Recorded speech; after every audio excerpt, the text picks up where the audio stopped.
Hello everyone and welcome back to the Sommelier Corner. Once again, my name's David Horn. I'm with the Keye Team here in Park City to tell you about a fantastic wine I wrote about for you this month. What we're writing about today is going to be the Dolfo Pinot Noir.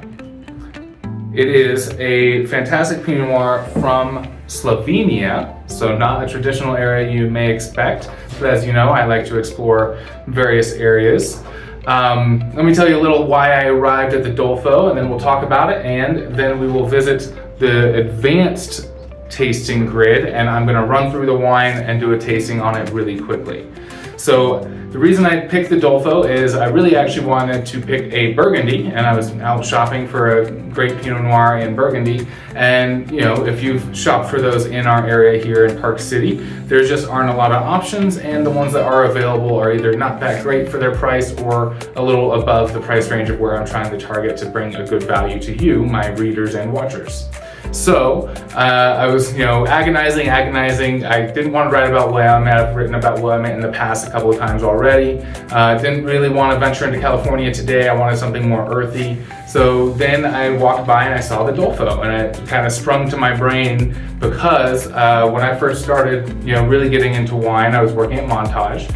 And I worked with a sommelier by the name of Tanya, and she loved Dolfo, and she would sell it to everyone that would let her, and they would usually be very impressed, largely because of the value. They were getting a great wine for a better price. So I saw the Pinot Noir and I was like, you know what, I want to write about the Dolfo, and so that's how we arrived here. I am familiar with the winery and the wine they produce, so I knew it was going to be a little bit more like the Burgundy that I was trying to find to write about, with earthy qualities, not super fruit forward, more non-fruit to start. And so with that in mind, there's plenty of information about Slovenia in the article, but they've been making wine for over 2,000 years. Pinot Noir itself is originally from Burgundy. That was where Pinot Noir was first found, and just can present itself in so many different ways based on its terroir, where it's growing, how the climate is, what that year is like even. Burgundy is very sensitive to weather conditions, as Pinot Noir everywhere is. So I'm going to use the last 2.5 minutes here to try and whiz through a tasting. I did do 2 wines in 5 minutes on Monday with my tasting group, so wish me luck, and I will go pretty quickly, I hope. All right, 2 minutes and 15 seconds, I mean. All right, so this wine is a red wine. It is clear. There's no evidence of haziness or cloudiness. The intensity of the color is going to be medium minus. It's got a nice bright kind of ruby color there to it. A little rim variation, maybe a little silver on the edge.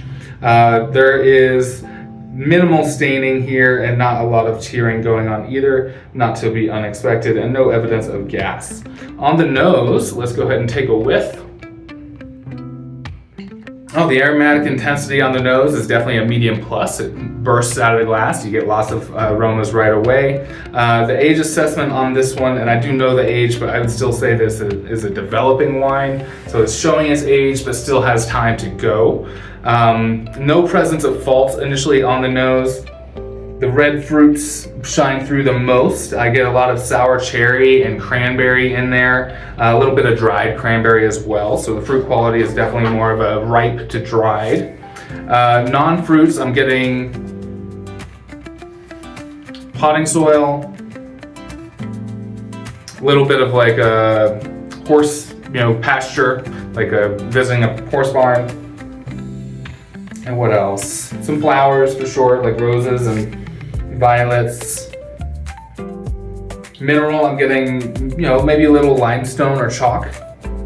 And no evidence of oak actually on the nose. So what that means when you're doing a tasting is you're not getting vanilla or allspice or clove, or oxidative characters that come from the oak. Let's visit the palate really quickly.